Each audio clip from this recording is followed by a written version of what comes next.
10 minute में तुमने तलवार मार दी, छुरा मार दिया, डंडा मार दिया, बंदूक की गोली मार दी। अब 10 मिनट के उस क्रोध में, 10 मिनट के उस पाप में तुम्हें 10 साल भुगतना है। अब 10 साल कौन कौन भोगा? क्या केवल जिसने चक्कू मारा था वो अकेला भोगा? अरे बोलो तो जम क्या? नहीं, उसकी पत्नी, बच्चे, माता, पिता, परिवार, समाज, सबको भोगना पड़ा। 10 साल केस चलता रहा, चलता रहा, चलता रहा। आखिरी में निर्णय आ गया कि इसको 20 साल और पटक दो। वो 10 मिनट का क्रोध तू संयम कर लेता, 10 मिनट के क्रोध को काबू कर लेता, तो फिर ये 20 साल तुझे वहां भुगतना नहीं पड़ता। 10 मिनट। मेरी बहुओं से निवेदन है, मेरी बेटियों से निवेदन है, तुम्हें गुस्सा आता है ना, थोड़ा सा संयम करो। जरा सा 10 मिनट का क्रोध कर कर अपने माइक के बिल्कुल मत जाओ। जो माताएं कह देती हैं ना कि मैं अब तो रहना ही नहीं तुम्हारे साथ, मैं जा रही यहां से, उठाया चली रही। 10 मिनट का क्रोध आया है, अपना दरवाजा मत छोड़ो, घर मत छोड़ो। ज्यादा गुस्सा आ रहा है, रसोई घर में जाओ, गैस जलाओ, चाय बनाओ, पी जाओ।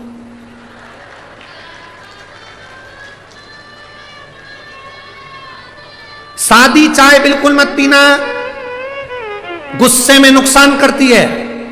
अदरक की पियो, अदरक को भी अच्छे से कूटो सिलवट्टे में, क्योंकि बोलो मत ही, कूटो।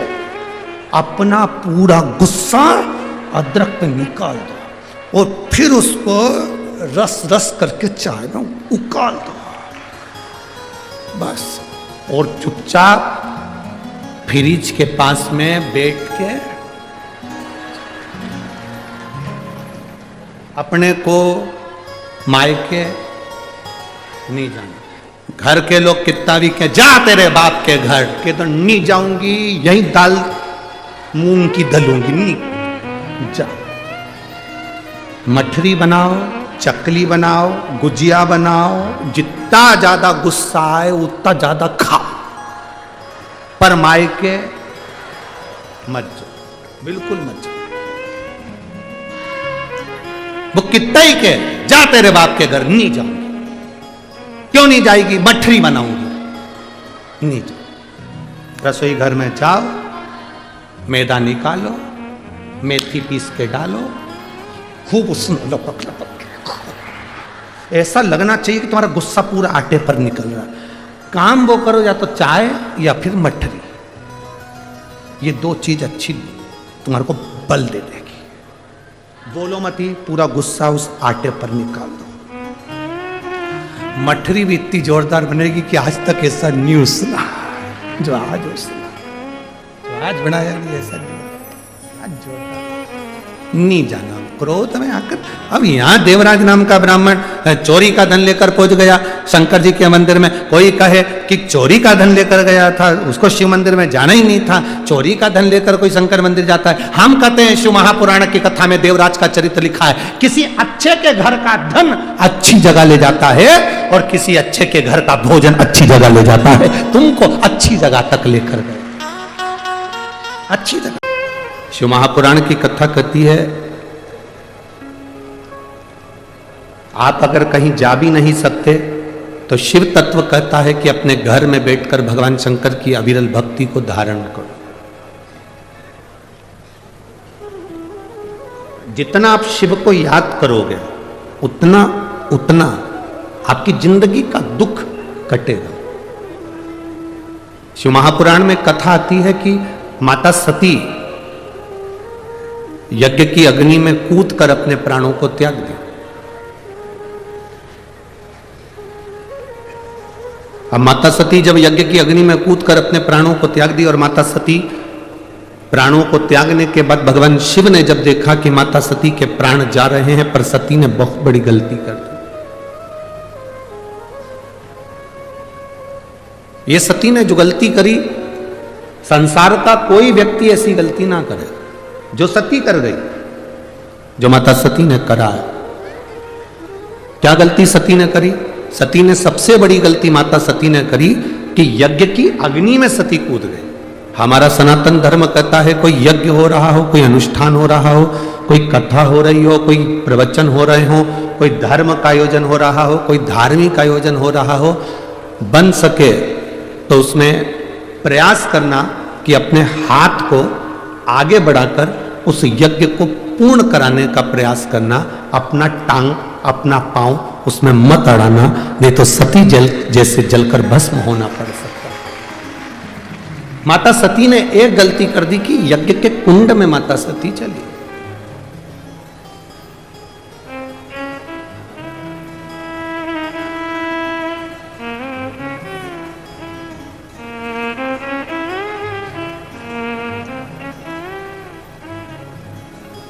आज हम जब कल रात्रि को यहाँ पहुँचे तो सुबह सुबह एक भैया प्रश्न कर रहे थे, यही सांसद जी के यहीं से कोई होंगे सेवादार भाव वाले, उन्होंने प्रश्न किया, गुरुजी आप कहते हो कि मनुष्य को हमेशा सत्य बोलना चाहिए, सत्यम शिवम, क्या व्यक्ति को कभी झूठ नहीं बोलना चाहिए? हमने कहा बोलो। कौन मना कर रहा है?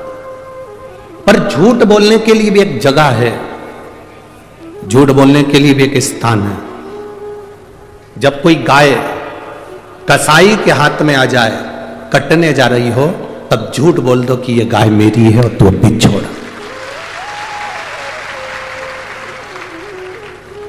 झूठ बोलने के लिए भी एक स्थान बताया गया है कि उस स्थान पर झूठ बोल दो।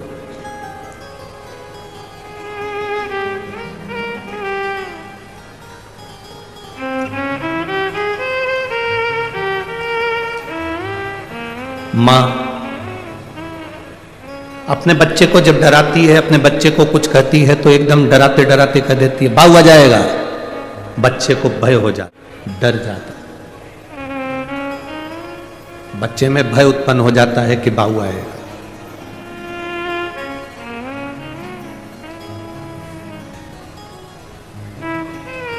जैसे बच्चे में भय होता है कि बाऊ आ जाएगा तो बच्चा डर जाता है, उसी तरह जब हम प्रतिदिन पंचाक्षर मंत्र नमः शिवाय, षडाक्षर मंत्र ओम नमः शिवाय या श्री शिवाय नमस्तुभ्यम का जाप करते हैं तो मृत्यु को, पाप को, हमारे बेकार कर्म को भी भय लगता है कि मैं इसके नजदीक नहीं जाऊं। मंत्र का जाप, मंत्र का स्मरण, नाम का स्मरण जीव को एक आनंद की अनुभूति करा देता है।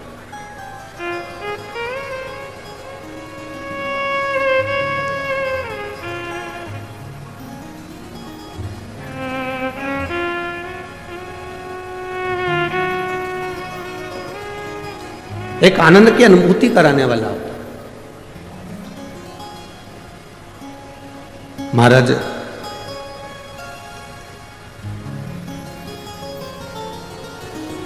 आप सब तो विदर्भ के हो, अमरावती के हो, तो आप लोगों को तो बहुत ज्यादा भगवान कृष्ण की कथा का ज्ञान है। आप सब बहुत विद्वान भी हैं, पर आपने कथा सुनी होगी भगवान कृष्ण की धर्म पत्नी रुक्मणी जी की बुआ।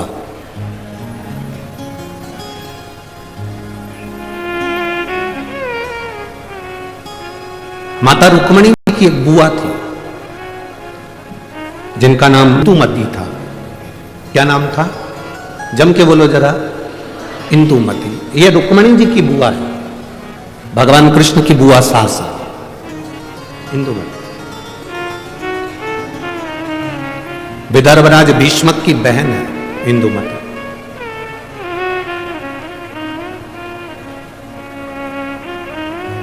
विदर्भ किस भूमि पर, पवित्र भूमि पर इंदुमती रहती, अपने भाई राजा भीष्मक के साथ में आनंद के साथ निवास करती।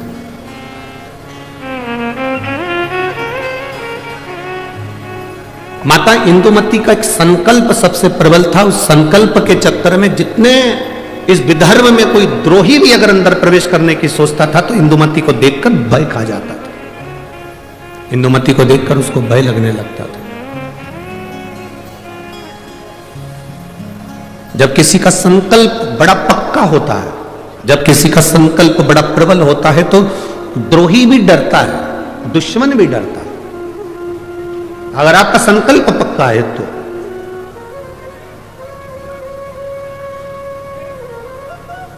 रुक्मणी जी की बुआ इंदुमती का संकल्प बड़ा पक्का था, और हमने पहले भी कथा में कहा कि संकल्प लेना तुम्हारा काम है और पूर्ण करना महादेव का काम है। पूर्ण वो करेगा, संकल्प आप लीजिए, पूर्ण करने की जवाबदारी परमात्मा की है। आपने संकल्प लिया कि मैं किसी संत का, साधु का मुख प्रतिदिन देखूंगी, तो संत साधु को तुम्हारे दरवाजे तक पहुंचाने की जवाबदारी उस परमात्मा की है। आपने संकल्प ले लिया कि मैं एकादशी का व्रत करूंगी, तो संकल्प आपने लिया पर पूर्ण करने की जवाबदारी उस परमात्मा की है। आपने संकल्प ले लिया कि मुझे 5 दिन शिव महापुराण की कथा जो मेरे विदर्भ में हो रही है, अमरावती में हो रही है, मुझे दिल से सुनना है। कितनी भी भीड़ आए, भीड़ का आना तो, भक्तों का आना तो, महादेव की कथा का रस तत्व है, भक्त तो आते ही रहेंगे। कितने ही भक्त आए, कितनी भी भीड़ आए, पर मेरा फर्ज है, मैं रामेश्वर नहीं जा सकती, मैं सोमेश्वर नहीं जा सकती, मैं नागेश्वर नहीं जा सकती, मैं विश्वेश्वर नहीं जा सकती, मैं त्र्यंबकेश्वर नहीं जा सकती, मैं भीमाशंकर नहीं जा सकती, मैं कृष्णेश्वर नहीं जा सकती, मैं केदारेश्वर नहीं जा सकती, तो मेरा 12 ज्योतिर्लिंग वाला मेरा महादेव अमरावती के पास में शिव पुराण के रूप में आ रहा है, तो मुझे वहां जाना है, मुझे वहां पहुंचना है। यह संकल्प आपके भीतर हो। मुझे 5 दिन की कथा है, मैंने अपने घर वालों से कह दिया कि मुझे आप डिस्टर्ब मत करना, मैं कथा सुनूंगी तब बात करूं। शादियों का सीजन भी है, बोलो तो अमरावती की जीजियों सही है कि गलत? अब शादियों का सीजन है तो जिनकी उनसे रिश्तेदारी है वो वहां चले गए, जिनकी इससे रिश्तेदारी है वो यहां आ गए। ये तो रिश्तेदारी का क्रम है, जहां जिसका संबंध बैठ जाए, ये संबंधों की बात है। और एक बात आज आप लोगों को कहूंगा, इस अमरावती की पवित्र भूमि, 24 घंटे परिवार वालों को साथ दे दो तो भी तुम्हारे मरने के समय पर वेंटिलेटर पर अकेले ही रहोगे, कोई नहीं रहेगा।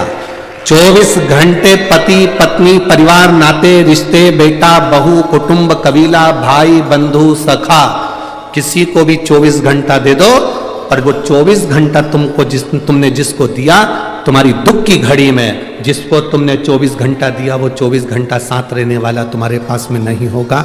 पर तुम जो 1 लोटा जल 5 मिनट शिव जी के मंदिर में जाकर जो चढ़ाती हो ना, वो तुम्हारा 5 मिनट ना जाने कितने जन्मों के दुख को काट देगा।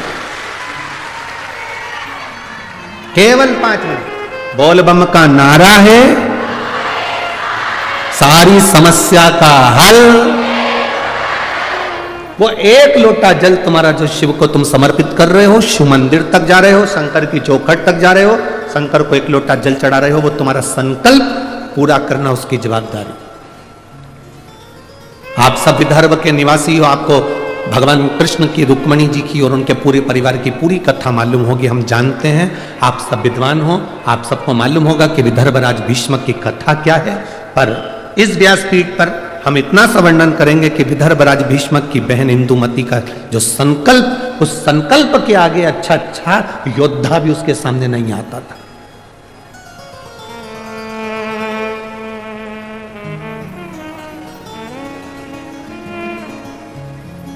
जैसे महाराष्ट्र की पवित्र मां अहिल्याबाई होलकर, मां अहिल्याबाई होलकर के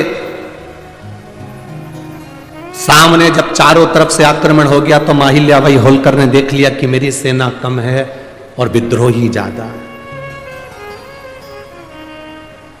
सेना मेरी कम है पर विद्रोही ज्यादा है। तब मां अहिल्याबाई होलकर ने भगवान शंकर के शिवलिंग को अपने हाथ में लिया और युद्ध के मैदान में पहुंच गए। हंसते हैं लोग, दूसरे धर्म पर कोई नहीं हंसेगा, पर अपना ही व्यक्ति अपने धर्म पर हंसता है। क्या शंकर जी को जल चढ़ाने से सब काम हो जाता है? क्या शिव जी के बेलपत्र खाने से बीमारी दूर हो जाती है? क्या श्री शिवाय नमस्तुभ्यम बोलने से कोई लाभ हो जाता है? ये पहले दिन के पत्र हैं, आधे इधर रखे हैं, थोड़े इधर। 5 दिन में पत्रों की संख्या, जिनके मन में संशय हो, इसमें मोबाइल नंबर भी रहता है, इसमें उनका एड्रेस भी रहता है, इसमें उनका फोन नंबर भी रहता है। आप उसको फोन लगाओ, उसके घर जाओ और मालूम करो कि बेलपत्री का क्या फल है, शंकर पर चढ़ाए हुए जल का आचमन करने का क्या फल है। विद्येश्वर संहिता शिव महापुराण में तो लिखा है कि 3 ताप मनुष्य के समाप्त हो जाते हैं, पर यह हमारा विश्वास करता है कि जिसने दिल से महादेव को जल चढ़ाया और उसका आचमन करा, उसकी जिंदगी के सारे दुख भी समाप्त हो जाते हैं, सारे दुख। एक बेलपत्र का क्या फल है, शिव जी को जल चढ़ाने का क्या फल है, शंकर की स्तुति करने का क्या फल है, यह हमारा चरित्र, यह हमारी शिव महापुराण बार बार वर्णन करती है।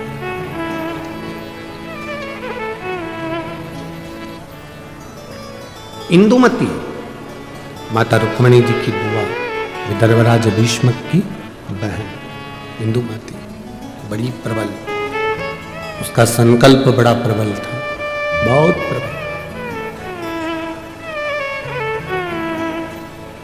क्या संकल्प था इंदुमती का?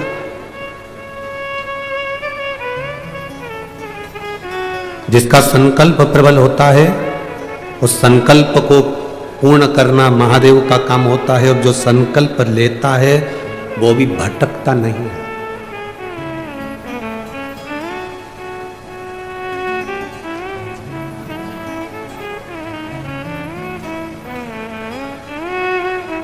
वो भटकना नहीं। किसी ने कहा, गुरुजी विदर्भ में भगवान कृष्ण आए थे और रुक्मणी जी से शादी कर कर गए थे। हमारे यहां की बेटी चंद्रवंश में भी आई है, इसलिए विदर्भ वालों को बड़ा थोड़ा सा अकड़ रहती है कि हमारे यहां की बेटी द्वारका गई है। दुगनी अकड़ करो तुम अपनी तरफ से। विदर्भ की बेटी केवल भगवान कृष्ण के यहां ही नहीं भी आई, विदर्भ की बेटी इंदुमती विदर्भराज भीष्म की बहन, भगवान राम के परदादा राजा अज से भी बिहाई थी। तुम्हें गर्व होना चाहिए कि अयोध्या भी यहां की बेटी गई। ये तुम्हें गर्व होना चाहिए कि हमारे विदर्भ की कन्या, हमारे विदर्भ की बेटी कोई साधारण नहीं है।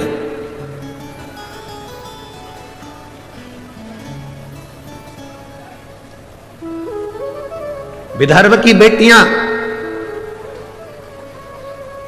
संपूर्ण विश्व में कहीं ना कहीं अपनी ध्वजा पताका फहराती ही है, निश्चित। दूसरे को जान दो, यहीं देख लो कथा की यजमान। अब दूसरे की क्या चाहता है?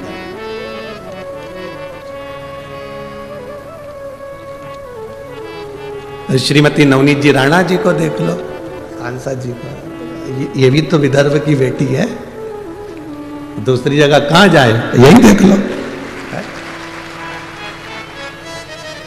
अब शिव कथा कह रही है, इंदुमती का संकल्प बड़ा प्रबल है। इंदुमती का संकल्प, आपके भीतर जो संकल्प आया, मुझे कथा में जाना है, पूर्ण करना महादेव का काम है। आपके यहां भीतर संकल्प आया, मुझे जो शिव महापुराण की कथा सुनने के लिए आ रहे हैं उनका मुंह झूठा कराना है, मुझे उनको पानी पिलाना है, मुझे उनको कुछ खिलाना है। संकल्प आपका है, पूर्ण वो करेगा। पूर्ण करने की जवाबदारी उसकी है।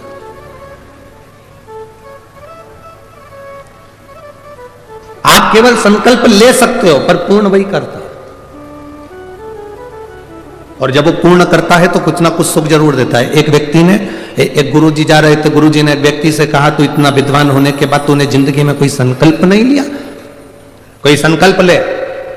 उसने कहा, गुरुजी देखो फालतू के लफड़े में मुझे मत पालो कि मैं कोई संकल्प लूं, मैं कोई संकल्प नहीं लूंगा। गुरुजी ने कहा, कैसे नहीं लेगा? संकल्प ले, एक मंदिर जाने का संकल्प ले, पानी डालने का संकल्प ले, अगरबत्ती लगाने का संकल्प ले, दिया लगाने का संकल्प ले, कोई तो संकल्प ले। तुलसी में जल सींचने का संकल्प ले ले। नहीं, उसने कहा, पीछा मत पकड़ो गुरुजी, मैं कोई संकल्प नहीं लूंगा। गुरुजी बोले, आज तू संकल्प नहीं लेगा तो तेरे को छोड़ूंगा भी नहीं। पकड़ लिया गुरुजी ने, बांध दिया रस्सी से, संकल्प ले। उसने कहा, ठीक है संकल्प लेता हूं, मेरे पास में कुमार रहता है, सुबह सुबह से उसी का मुंह देखूंगा। गुरुजी ने कहा, ठीक है संकल्प तो लिया ना तूने, कोई बात नहीं, उसका मुंह देख ले। जब तक मुंह नहीं देखूंगा तब तक रोटी नहीं खाऊंगा। अब वो व्यक्ति कुमार का मुंह देखता, रोटी खाता, कुमार का मुंह देखता, रोटी खाता। 1.5 साल निकल गए, वो कुमार का मुंह देखता, रोटी खाता। एक दिन सवेरे का समय और कुमार घर पे नहीं। 4 बार ऊपर गया, कुमार को देखकर आया तो कुमार नहीं दिखा। उसके घर गया, पूछा आज कुमार कहां गया? तो उसकी पत्नी बोली, मिट्टी लेने के लिए गए हैं, 3 दिन के लिए बाहर गए हैं। मिट्टी ले रहे हैं? हाँ। 3 दिन? हाँ। व्यक्ति को लगा तो मैं भूखा मर जाऊंगा। उसने कहा, कहां गया? तो कहा, ये पूर्व दिशा में गए। वो व्यक्ति उसको ढूंढता ढूंढता वहां चले गया। वो मिट्टी खोद रहा था, ये पहुंचा, मिट्टी खोदने वाला कुमार मिट्टी खोद रहा था, इतने में उसको सोने का हंडा निकला। जैसे ही हंडा निकला, ये वहां पहुंचा। थोड़ी दूर पर पहुंचते से उसने दूर से देख लिया कि कुमार का मुंह दिख गया। उसने आवाज लगा दी, दिख गया। कुमार को लगा मेरा सोने का हंडा इसको भी दिख गया। अब कुमार सोने का हंडा लेकर उसके पीछे भागा। उसने रुक कर पूछा, क्या हो गया? भाई तूने अब देख लिया है तो एक काम कर, राजा को मत कहना कि मुझे सोने का हंडा मिला, आधा तेरा आधा मेरा। उसने मन में सोचा, मैंने तो सोचा ही नहीं था कि मुझे सोने का हंडा मिला, पर केवल मैंने तो इसका मुंह देखा था और इसको जो हंडा मिला उसका आधा हिस्सा मुझे मिल गया। उस व्यक्ति ने गुरु जी के पास में जाके उनके चरण पकड़ लिए। संकल्प जब व्यक्ति कोई लेता है उसको पूर्ण भगवान करता है, पर फल भी ज्यादा देता है, ये निश्चित है। आज मुझे जो फल मिला है, आज मुझे जो फल की प्राप्ति हुई है, जो मुझे प्राप्त हुआ है, कि ये केवल कुम्हार का मुंह देखने का मैंने संकल्प लिया था और मुझे सोने का हंडा मिल गया। एक संकल्प अपनी जिंदगी में लो, जैसे इंदुमती ने लिया, रुक्मणी जी की बुआ ने लिया। क्या संकल्प था इंदुमती का? क्यों विद्रोही डरते थे इंदुमती से?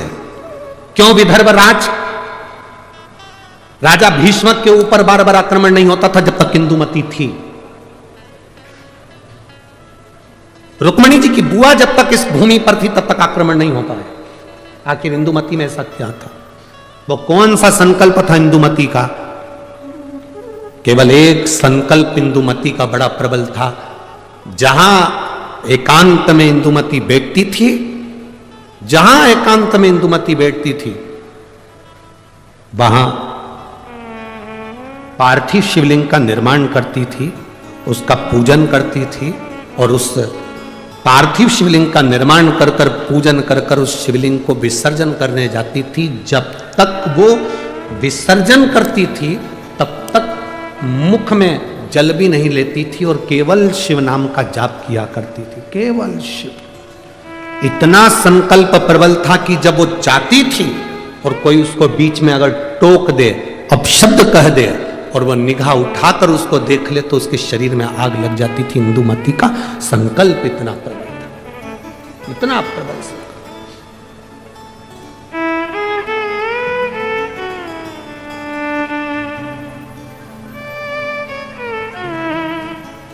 शिव महापुराण की कथा कहती है, शिव तत्व कहता है, देवादिदेव महादेव की कथा वर्णन करती है। इंदुमती कोई साधारण नहीं थी, उसकी भक्ति कोई साधारण नहीं, उसकी भक्ति साधारण नहीं है। इंदुमती साधारण नहीं है। एक पार्थिव शिवलिंग का निर्माण करना, पार्थिव शिवलिंग जानते हो ना सब लोग, जम के तो बोलो जरा, जानते हो ना सब? मिट्टी का पार्थिव शिवलिंग का निर्माण जब हम करते हैं तो दुनिया के लोगों को लगता है कि हमने शिवलिंग बनाया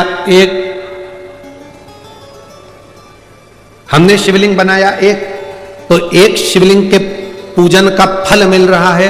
ये दुनिया के लोगों को लगता है कि एक शिवलिंग के पूजन का फल मिल रहा है, पर शिव महापुराण की कथा कहती है पार्थिव शिवलिंग का निर्माण करना और उसकी पूजन करना, उसका मतलब है पार्थिव शिवलिंग को बनाने में जो मिट्टी हम एकत्रित करते हैं, उस मिट्टी में जितने जितने बारीक बारीक कण होते हैं, एक एक धूल का कण, मिट्टी का कण जितने एकत्रित होते हैं शिवलिंग को बनाने में, आप शिव जी का जब स्नान कराते हो, पूजन कराते हो, बेलपत्र चढ़ाते हो, तो जितने मिट्टी के अंदर बारीक बारीक कण होते हैं जिससे जुड़कर पार्थिव शिवलिंग का निर्माण होता है, वो 1000 करोड़ शिवलिंग की पूजन एक साथ हो जाती है, एक ही बार में। उतना फल हमारे खाते में चले जाता है, उतना फल।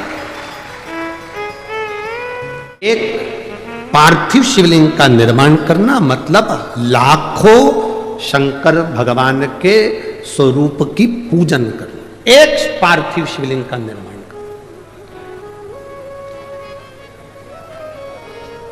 आप में से कितने लोग हैं जो महीने में, 2 महीने में, 6 महीने में एक बार पार्थिव बनाते हैं?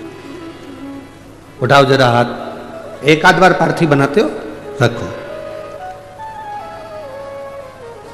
कुछ मत करो। आज अमरावती की इस पवित्र धारा से एक संकल्प ले लो कि महीने में, जो हर महीने शिवरात्रि आती है, मैं महीने की हर महीने जो शिवरात्रि आती है, उस शिवरात्रि पर अपने गमले में, घर में जो मिट्टी हो, गमले में मिट्टी हो, पेड़ पौधे की जो मिट्टी हो, अपने गमले की ही मिट्टी को वहीं पर ऊपर उठाकर उसी गमले के अंदर शिवलिंग बनाकर वहीं पर पूजन कर कर वहीं पर उसका विसर्जन कर दूंगी। उसका भी जो पुण्य है उतना ही मिलेगा जितना पार्थिव शिवलिंग के पूजन का। कोई नियम बना लो कि 1 महीने में एक बार मुझे पार्थिव बनाना। कोई नियम बना लो मैं 3 महीने में एक बार पार्थिव बनाऊंगी। कोई नियम बनाओ कि मैं 6 महीने में एक बार पार्थिव बनाऊंगी। कोई नियम बना लो कि मैं साल भर में एक बार, जो सावन के महीने में शिवरात्रि आती है, जैसा आप लोग सब ऑनलाइन बनाते ही हो, पार्थिव का निर्माण करो। एक संकल्प अपने भीतर।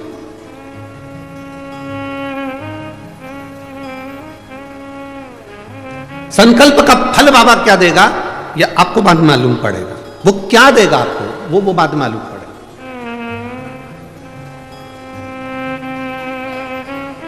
संकल्प अपने भीतर होना चाहिए। जब हम संकल्प ले लेते हैं तो पूर्ण वो करता है और उसका फल भी बहुत देता है।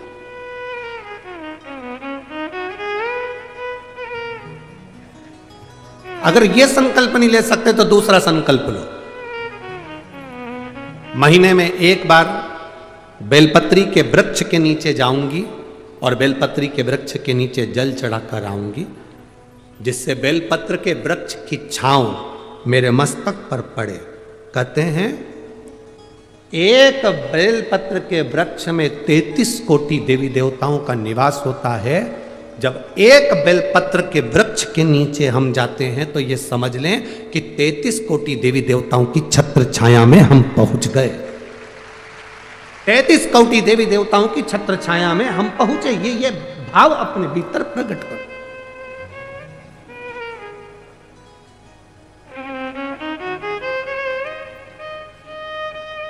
तैतीस कोटि देवताओं का आशीर्वाद हमको मिल रहा है। उनकी छत्र छाया में हम पहुंचे, उनका आशीर्वाद हमको प्राप्त हो रहा है। एक संकल्प अपने भीतर होना चाहिए। इंदुमती का संकल्प था शिवलिंग का निर्माण करना, पूजन करना, और उस शिवलिंग को जब तक वो विसर्जन नहीं कर देती तब तक वो बोलती नहीं, खाती नहीं, पीती नहीं। और कोई बीच में आकर अगर मान लो किसी सेना ने आक्रमण भी कर लिया तो उसको शस्त्र से लड़ने की जरूरत नहीं पड़ती थी।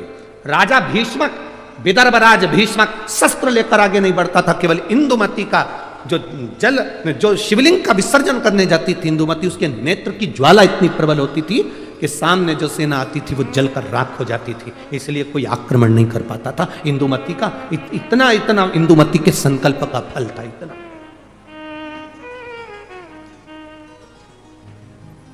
सहज है शंकर भगवान की भक्ति करना, शिव नाम लेना, राम नाम लेना, कृष्ण नाम लेना, भगवान की भक्ति को धारण करना, दत्त नाम लेना कोई साधारण है? आप जिस भाव से भगवान की भक्ति कर रहे हैं वो भगवान की भक्ति भगवान स्वीकार करता है।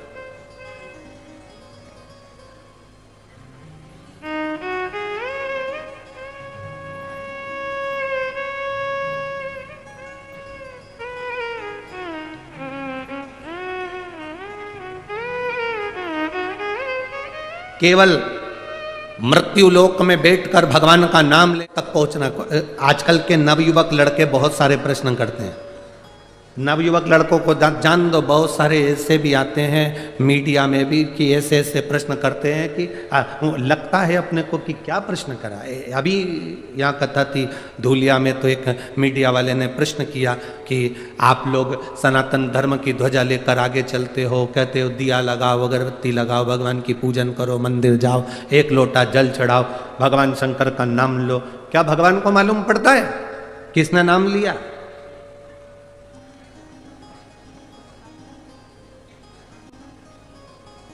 क्या उसको प्राप्त होता है? हमने धूलिया की कथा में एक बात कही थी कि आपके यहां केले का पेड़ लगा है, ठीक है? अरे बोलो तो जम के, ठीक है? केले के पेड़ को पानी देना है, इसमें केला लगाना है, तो एक एक पत्ती को पकड़कर पानी दोगे क्या? पानी कहां दोगे? नीचे जड़ में। तुमने जड़ में पानी दिया, केले की पत्ती में आखिरी सिरे तक वो पानी पहुंच गया और पत्ती गीली हो गई। एक एक फल में वो पानी पहुंच गया, उसके तने में पानी पहुंच गया, केले की एक एक पत्ती में पानी पहुंच गया, उसकी जड़ में पानी दिया और वो ऊपर तक पहुंच जाता है। उसी तरह जब हम नीचे देवादिदेव महादेव को इस मृत्यु लोक में जब जल चढ़ाते हैं तो वो 33 कोटि देवताओं तक पहुंच जाता है। एक एक पत्ती को हम पानी नहीं देंगे। जो कहते हैं राम अलग है, कृष्ण अलग है, शिव अलग है, दत्त अलग है, देवी अलग है, देवता अलग हैं, उनमें भेद हो सकता है, पर शिव महापुराण की कथा कभी भेद करना नहीं सिखाती। शिव महापुराण की कथा कहती है शंकर भगवान के शिवलिंग पर जो जल चढ़ाते हो वो जल एक केवल देवादिदेव महादेव को नहीं मिलता, वो जल सारे 33 कोटि देवी देवताओं को प्राप्त होता है। ब्रह्मा विष्णु महेश तीनों उस शिवलिंग के अंतर्गत विराजमान है। माता पार्वती उस शिवलिंग के अंतर्गत विराजमान है। स्वयं गणेश कार्तिकेय वहीं विराजमान है। अशोक सुंदरी वहीं विराजमान है। जया विषहरा सामरीवारी दौतरी देव शंकर भगवान की 5 लड़कियां भी वहीं पर विराजमान हैं। और जहां से जल बहकर उत्तर की ओर जाता है, जितनी दूर तक जल जाता है उसमें 33 कोटि देवी देवताओं का निवास है। हमने जल केवल महादेव को दिया और पहुंचा सबको।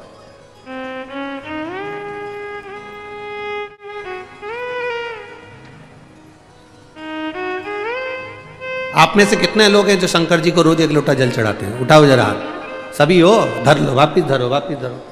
बहुत बढ़िया, जाना चाहिए। तेरे मंदिर में आना मेरा काम है और मेरी बिगड़ी बनाना तेरा काम। ये उसके ऊपर निर्भर करता है। हमारा फर्ज है हम उसके दरवाजे तक जाएं। हमारा फर्ज है कि हम उसकी बस जितना भरोसा, जितना विश्वास, जितनी दृढ़ता धारण कर सकते हो कर। इंदुमती जैसी विश्वास, इंदुमती जैसी दृढ़ता, इंदुमती जैसा भरोसा आपके भीतर होना चाहिए। क्या शंकर भगवान को जल चढ़ाने वाले के शरीर में तेज पुंज आ जाता है? क्यों नहीं?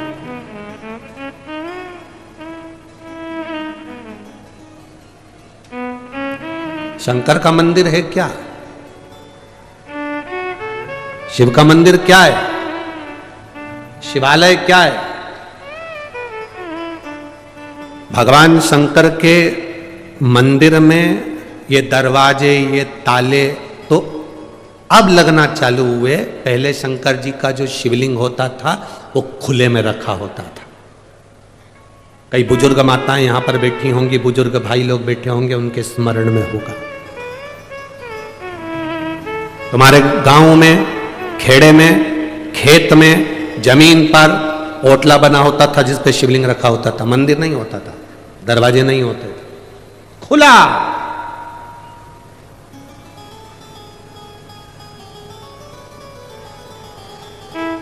अमरावती में लाइट की डीपी जो होती है ना, लाइट की डीपी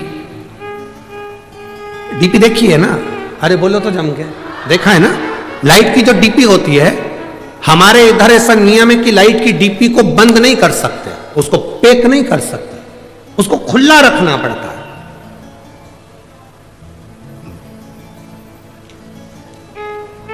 लाइट की डीपी को खुला रखेंगे तो वो ऊर्जा प्रदान करती है। और कोई लाइट की डीपी खुली है और अचानक जाकर कोई छू ले तो करंट लगेगा कि नहीं लगेगा? अरे बोलो तो जम के, लगेगा ना। खुली, और कई कई जगह तो लिखा रहता है डीपी से इतनी दूरी बनाकर चलना, पास में से मत चलना, नजदीक से मत जाना, इतनी दूर से वो डीपी खींच लेती है और करंट लग जाता है। कई कई डीपीओं में इतना बल होता है कि दूर से खींच लेती है। हमारे यहां जितने शंकर के शिवालय थे खुले थे, खुले। कोई भक्त दूर से भी भगवान का नाम लेकर जा रहा है तो मेरा महादेव उसको खींच लेता, मेरा शिव उसे खींच लेता। वो बल, वो पावर देव महादेव। अकाल मृत्यु वो मरे जो काम करे चंडाल का, काल उसका क्या बिगाड़े जो भक्त हो महा काल का। जो शिव की आराधना करता हो, शंकर का उपासक हो, जो शिव का गुणगान करता हो, जो शिव भक्ति में डूबा हुआ, उसको क्या दुख, क्या तकलीफ?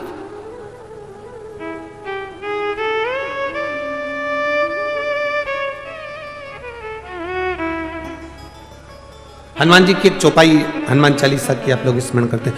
भूत पिशाच महावीर नासे रोग हरे सब पीरा, हनुमत वीरा संकट ते हनुमान छुड़ावे, मन क्रम वचन ध्यान जोड़ा। आपने सुना होगा भूत पिशाच निकट नहीं आवे, फिर किधर जावे?